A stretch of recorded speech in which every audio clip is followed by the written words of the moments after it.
Assalamualaikum warahmatullahi wabarakatuh. Kami dari kelompok 1, saya Yufitriani dan rekan saya Lia Wulandari. Pada kesempatan kali ini kita akan membahas tentang konsep bakat, kreativitas, dan intelligence.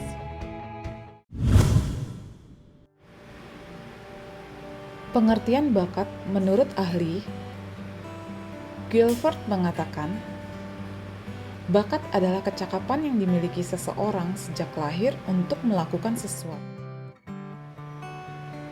Ngalim Purwanto mengatakan bakat adalah kemampuan tertentu yang telah dimiliki seseorang sebagai kecakapan pembawaan. Kartono mengatakan bakat adalah potensi atau kemampuan kalau diberi kesempatan untuk dikembangkan melalui belajar akan menjadi kecakapan yang nyata. Sedangkan Syah Muhibin mengatakan bakat diartikan sebagai kemampuan individu untuk melakukan tugas tanpa banyak bergantung pada upaya pendidikan dan latihan. Faktor yang mempengaruhi perkembangan bakat: pertama genetik, kedua latihan, ketiga lingkungan, keempat struktur tubuh. Cara mengetahui bakat seseorang: yang pertama, melalui pengalaman. Bakat yang dimiliki seseorang akan tampak dan muncul ketika ia mencoba hal tertentu. Orang tersebut ternyata mengalami banyak kemajuan dan terus berkembang. Yang kedua, mengikuti tes bakat. Tes bakat untuk saat ini sudah tersedia dari beberapa tes kemampuan atau kecerdasan. Layanan tes bakat dapat dilakukan oleh ahli atau seorang psikolog. Yang ketiga,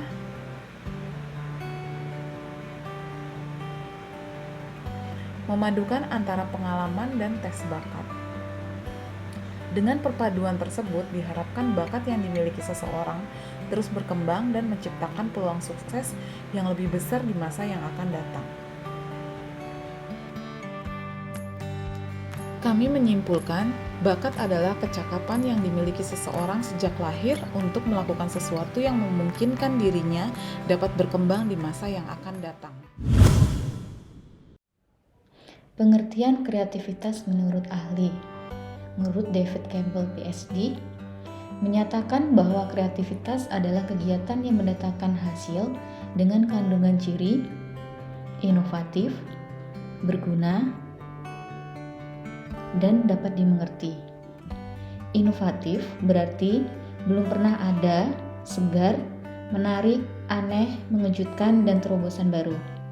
Berguna artinya lebih enak, lebih baik, lebih praktis, mempermudah, mendorong, memecahkan masalah, mengurangi hambatan. Dapat dimengerti artinya hasil yang sama dapat dibuat pada waktu yang lain. James Araven menyatakan, kreativitas adalah keterampilan untuk membentuk kombinasi-kombinasi baru dari dua atau lebih konsep yang telah ada dalam pikiran. Sedangkan menurut Michael West, beliau menyatakan bahwa kreativitas merupakan penyatuan pengetahuan berbagai bidang pengalaman yang berlainan untuk menghasilkan ide-ide baru yang lebih baik. Ada 6 faktor yang mempengaruhi kreativitas menurut Harlech.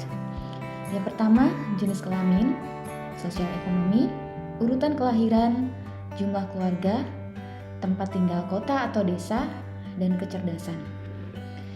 Jenis kelamin. Anak laki-laki menunjukkan kreativitas yang lebih besar daripada anak perempuan, terutama setelah berlalunya masa kanak-kanak. Untuk sebagian besar, hal ini disebabkan oleh perbedaan perlakuan terhadap anak laki-laki dan anak perempuan. Anak laki-laki diberi kesempatan untuk mandiri, didesak oleh teman sebaya untuk lebih mengambil resiko, dan didorong oleh para orang tua dan guru untuk lebih menunjukkan inisiatif dan orisinalitas. Sosial ekonomi.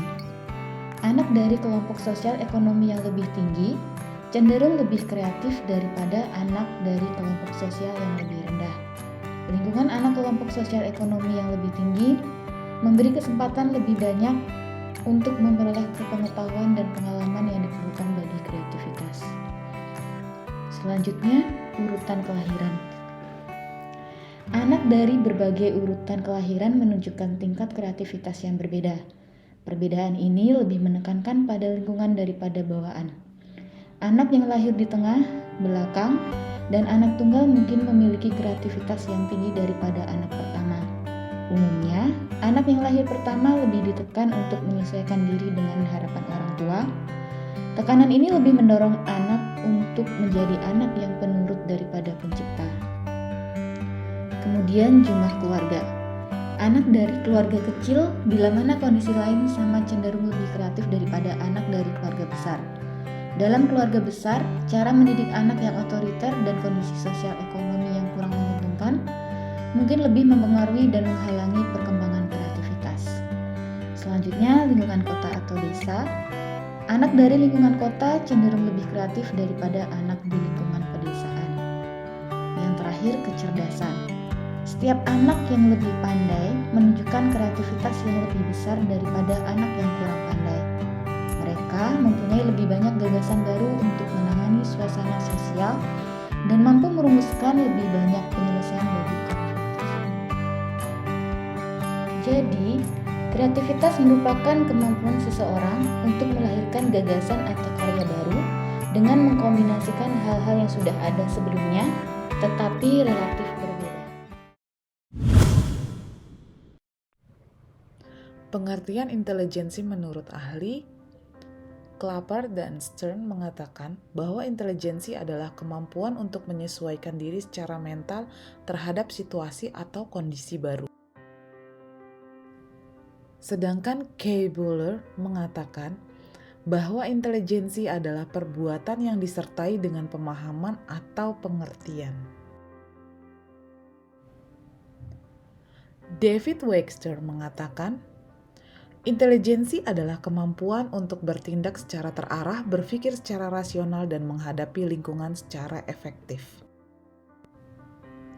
Berikutnya William Stern, intelijensi ialah kesanggupan untuk menyesuaikan diri kepada kebutuhan baru dengan menggunakan alat-alat berpikir yang sesuai dengan tujuannya. Intelijensi sebagian besar tergantung dengan dasar dan turunan, pendidikan atau lingkungan tidak begitu berpengaruh kepada intelijensi seseorang. L.L. Thurston mengatakan, intelijensi terdiri dari 7 kemampuan umum yaitu penalaran verbal, kelancaran kata, angka, ruang memori, kecepatan perseptual, dan penalaran umum. 4 teori intelijensi. Yang pertama teori unifaktor, yang kedua teori bifaktor, yang ketiga teori multifaktor, dan yang keempat kemampuan mental primer. Teori unifaktor menurut William Stern, kemampuan umum yang hanya menyangkut dirinya sendiri dalam berbagai situasi pemecahan masalah. Teori selanjutnya teori bifaktor. Menurut Spearman, setiap orang dianggap memiliki kemampuan umum dan khusus. Faktor umum general faktor atau G yang mendasari semua tingkah laku bergantung kepada keturunan. Faktor khusus spesifik faktor atau S yang mendasari perilaku khusus bergantung pada pengalaman. Secara umum, intelijensi seseorang merupakan kombinasi dari G dan S yang memiliki jumlah bervariasi, sehingga seseorang dapat dikatakan cerdas atau bodoh bergantung pada faktor G yang dimiliki. Teori yang ketiga, teori multifaktor. Menurut Sloterdijk, terdapat 3 macam intelijensi. Yang pertama, intelijensi sosial, intelijensi konkret mekanik, dan intelijensi abstrak. Teori yang keempat, kemampuan mental primer. Menurut Thurston, intelijensi dapat digambarkan sebagai sejumlah kemampuan mental primer yang meliputi penalaran verbal, kelancaran kata, angka, ruang, memori, kecepatan perseptual, dan penalaran umum. Selanjutnya, pengukuran intelijensi.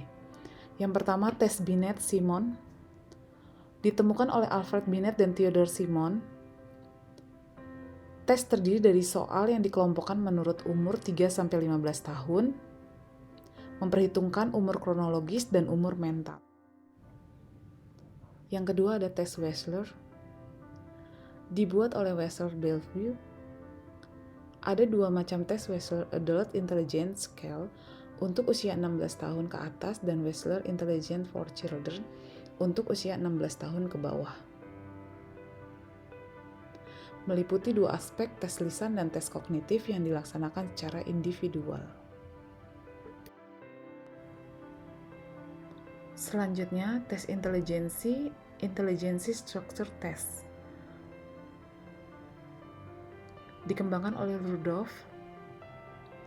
Aspek yang dinilai pada IST adalah yang pertama, SE, melengkapi kalimat, WA, mencari kata yang berbeda, AN, mencari hubungan kata, GE, mencari kata yang mencakup 2 pengertian, RA, hitungan sederhana, ZR, deret angka, FA, menyusun bentuk, WU, kubus, MM, mengingat kata. Adapun faktor yang mempengaruhi kecerdasan intelektual seseorang, menurut Bail, tahun 1995, adalah faktor keturunan genetik, latar belakang sosial ekonomi, diantaranya ada pekerjaan orang tua, penghasilan orang tua, lingkungan hidup, kondisi fisik, dan iklim emosi. 8 tipe kecerdasan manusia menurut Gardner. Yang pertama, ada kecerdasan logika, kecerdasan linguistik, kecerdasan spasial, kecerdasan kinestetik, kecerdasan musikal, kecerdasan intrapersonal, kecerdasan interpersonal, dan kecerdasan naturalistik.